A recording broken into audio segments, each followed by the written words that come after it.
Salut tout le monde, on est sur SoTV et bienvenue dans la nouvelle émission À vous de parler, la seule émission qui donne la parole aux Angoumoisins. Aujourd'hui, vous allez nous parler de l'éducation nationale. Est-ce que tu penses que l'école te donne actuellement les clés pour réussir? L'école, elle apprend beaucoup de choses, mais qu'elle apprend pas à faire un métier. Enfin, pas le lycée général en tout cas. Pas trop mal, je pense. Pas trop mal, oui, il me semble. Enfin, pour suivant les générations, quoi. Actuellement, ce serait une très mauvaise préparation. C'est extrêmement décalé de ce qui nous attend une fois qu'on est dans le monde du travail et le monde de la famille et le monde qui nous entoure de manière générale. Plutôt bien, oui, effectivement, j'étais bien préparé, avec plutôt un apprentissage assez axé sur, notamment en BTS, sur la pratique de ce que j'allais faire plus tard. Pas du tout. Pourquoi? Parce que j'ai choisi une filière où il n'y a absolument pas d'emploi aujourd'hui et que du coup je ne bosse absolument pas dans ce que j'aurais voulu. On nous apprend à être des consommateurs mais pas des citoyens. Bon, oui, on apprend parce que c'était plus sévère que maintenant. Hein. On a appris énormément d'un point de vue scolaire, de matière, en termes de culture, etc. Peut-être pas forcément assez en termes de culture pratique. Est-ce que vous pensez que les profs en France sont bien formés? Oui, moi je pense qu'ils sont plutôt bien formés. Après, c'est comme tout métier, ça s'apprend sur le terrain. Donc on ne devient pas enseignant du jour au lendemain. Et surtout avec des études, on devient sur le terrain.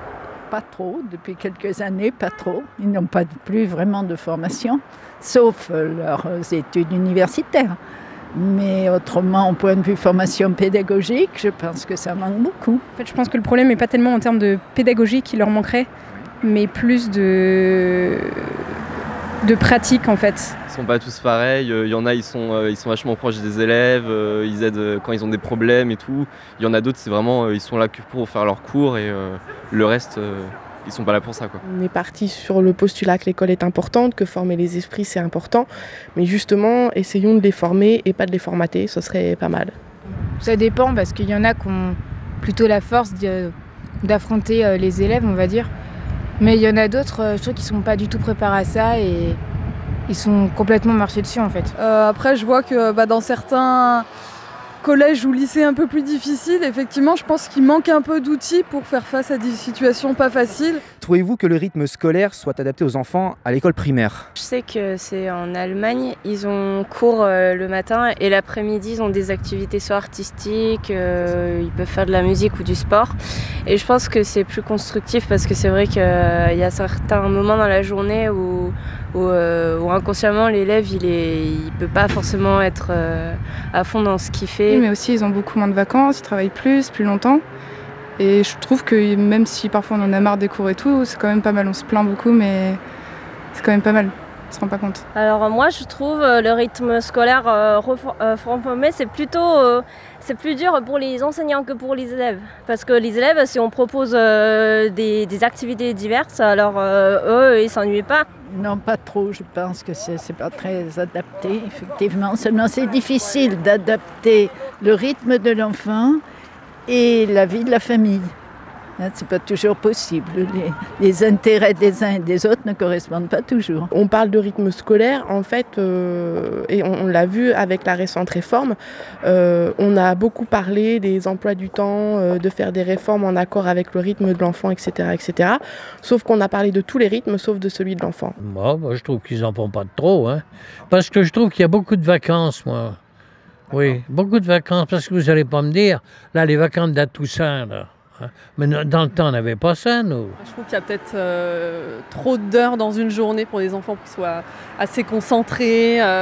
Trouvez-vous normal que la fraternité ne soit enseignée principalement qu'à l'école militaire?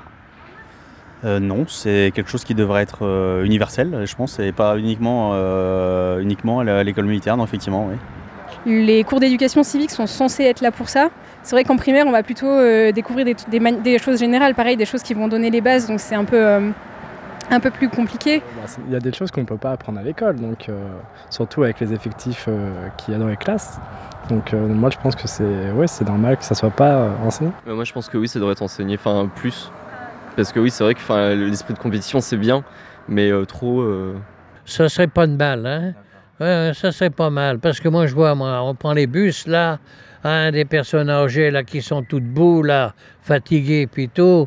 Oui, les jeunes là qui sont affalés là, hein, les pieds sur les banquettes et tout le bazar, il n'y en a pas un qui va se lever. Hein. Si, sûrement, ça serait de toute façon, ça apporterait que du bien. Donc oui, si ça pourrait être signé, ça serait pas mal.